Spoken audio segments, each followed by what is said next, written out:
मैं बिहार की मैं बिहार की 243 सीटों पर चुनाव लड़ूंगा। मुझे इस बात का दुख होता है कि मैं एक ऐसी सरकार का यहाँ पे समर्थन कर रहा हूं जहां पे अपराध पूरी तरीके से बेलगाम हो चुका है।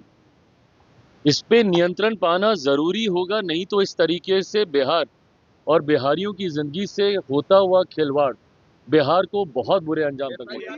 नमस्कार। नीतीश की कानून व्यवस्था पर सवाल उठाने वाले मोदी के हनुमान चिराग पासवान की सारी हेकड़ी निकल गई है। चिराग अब खुद की रोशनी के लिए नीतीश की शरण में जाने को तैयार हैं।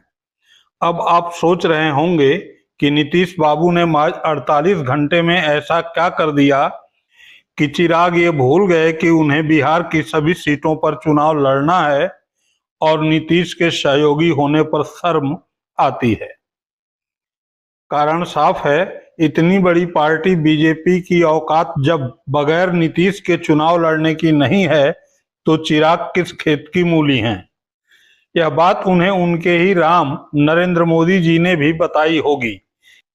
इसके बावजूद चिराग ने सभी सीटों पर चुनाव लड़ने का ऐलान कर दिया था।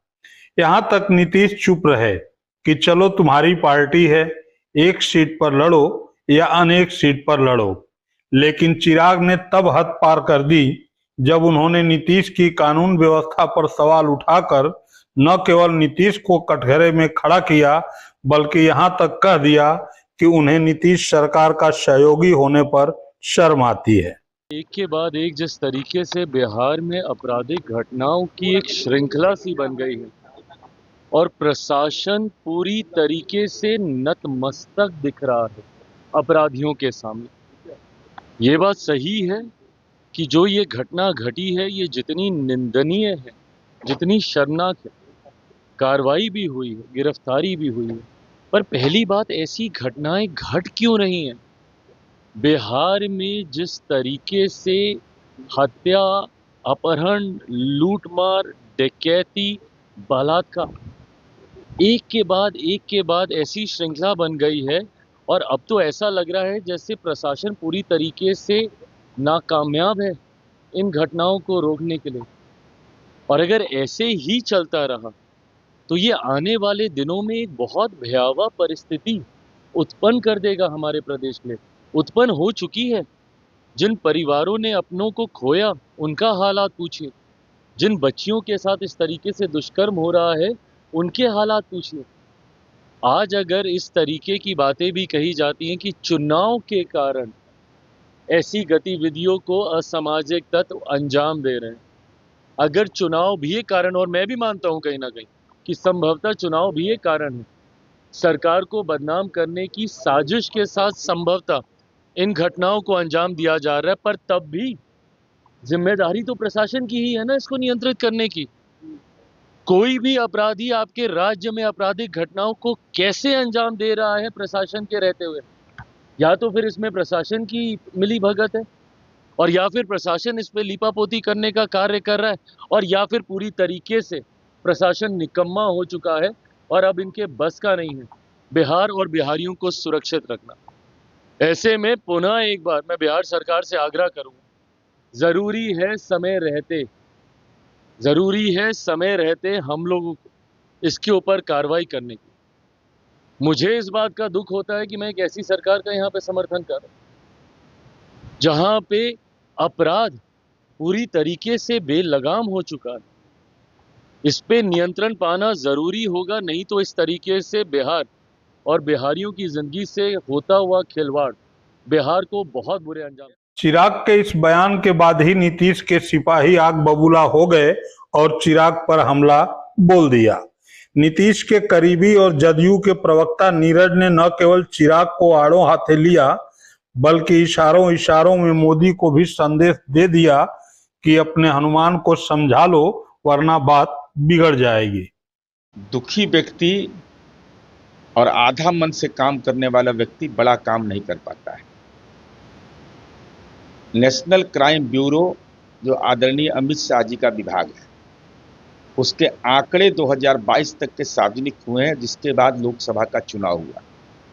तो नीतीश कुमार जी के कानून के राज का जयकारा का नारा भी लगता रहा। अति सर्वत्र वर्जयते, अति नहीं करना चाहिए। और नीतीश कुमार जी के यूएसपी पर सबको भरोसा है।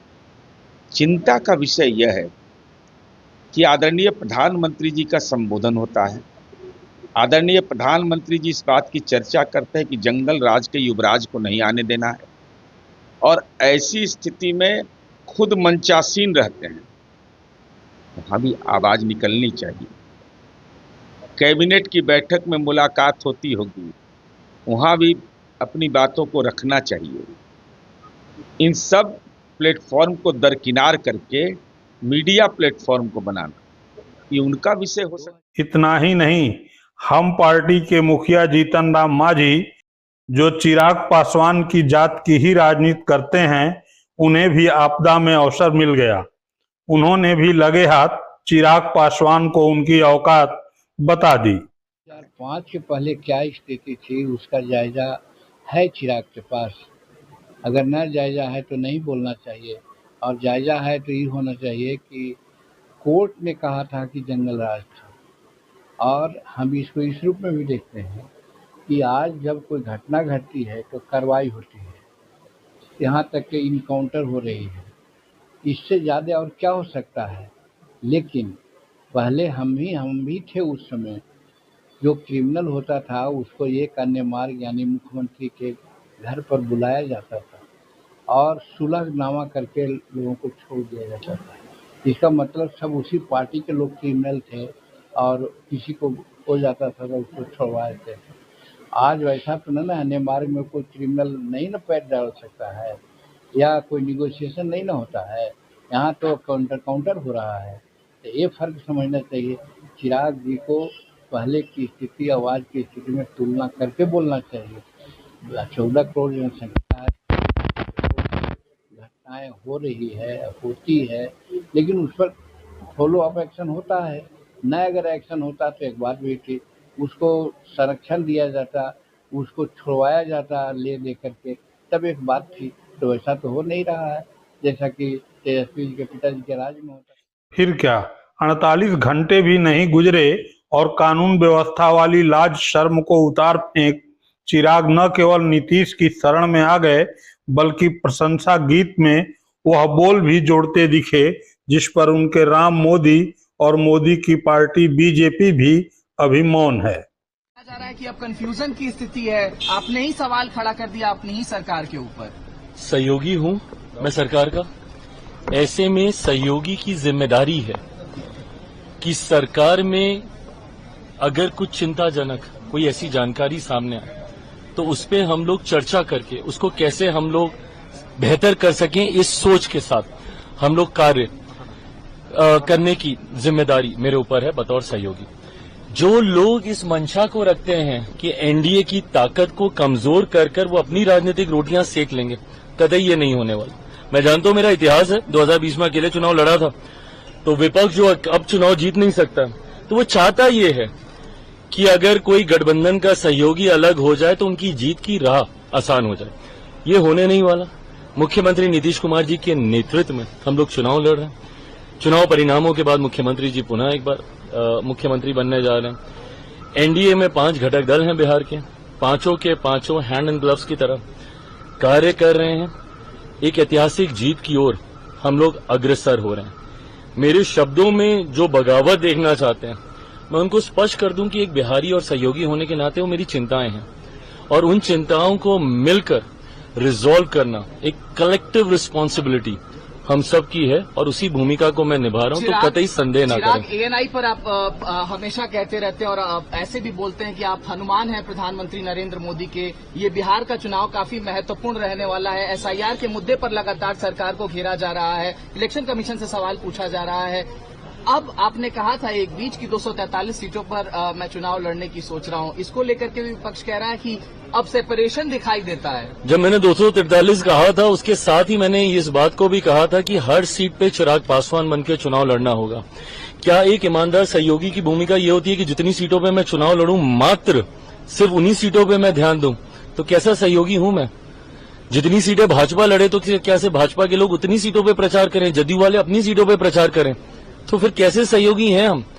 क्या मैं 243 सीटों पे प्रचार के लिए नहीं जाऊं? और जो लोग, वही मैंने कहा कि मेरा इतिहास रहा है तो मेरे शब्दों में, हर शब्द में उनको बगावत दिखती है, पर अगर मेरी बातों को पूरा सुन लेंगे तो उनकी मंशा वहीं पे शांत हो आप जाएगी। चुनाव लड़ रहे हैं चिराग? सुना आपने चिराग ने कैसे पलटी मारी है। इस पलटी में वह घुट्टी भी है जिसे नीतीश बीजेपी की गिलास से पीना चाहते हैं, लेकिन बीजेपी पिलाना नहीं चाहती है। वही कि बिहार का चुनाव न केवल नीतीश के नेतृत्व में लड़ा जाएगा, बल्कि चुनाव बाद नीतीश ही मुख्यमंत्री होंगे, अर्थात मुख्यमंत्री के चेहरे की घोषणा। इस पर बीजेपी मौन है, लेकिन चिराग मुखर हो गए हैं। एक बार और सुनिए। मुख्यमंत्री नीतीश कुमार जी के नेतृत्व में हम लोग चुनाव लड़ रहे हैं। चुनाव परिणामों के बाद मुख्यमंत्री जी पुनः एक बार मुख्यमंत्री बनने जा रहे हैं। चिराग का इस तरह 48 घंटे में ही लाज शर्म को उतार फेंकना और नीतीश के गीत गाना यूं ही नहीं है। चिराग को मालूम है कि वह बगैर गठबंधन के बिहार में एक भी सीट नहीं जीत सकते। पिछले विधानसभा चुनाव के परिणाम प्रमाण हैं और बिहार में नीतीश के बगैर एनडीए गठबंधन का कोई अस्तित्व नहीं है। ऊपर से जिस मोदी की कैबिनेट में चिराग मंत्री हैं, वह कैबिनेट भी नीतीश के समर्थन पर टिका है। ऐसे में नीतीश ने चिराग के राम को संदेश भेज दिया होगा कि अपने हनुमान को समझा दो कि बिहार रावण की लंका नहीं है, नीतीश की है। यहाँ ज्यादा उछल कूद ठीक नहीं मानी जाती है। यहाँ रहना है तो नीतीश नीतीश कहना है। शर्म को बेशर्मी की चादर में लपेट किसी ताक पर रखकर चिल्लाना है, बिहार में बहार बा, नीतीश कुमार बा। वीडियो अच्छी लगी हो तो चैनल को सब्सक्राइब करें, वीडियो को लाइक करें और मित्र मंडली में साझा करना न भूलें। बहुत बहुत धन्यवाद।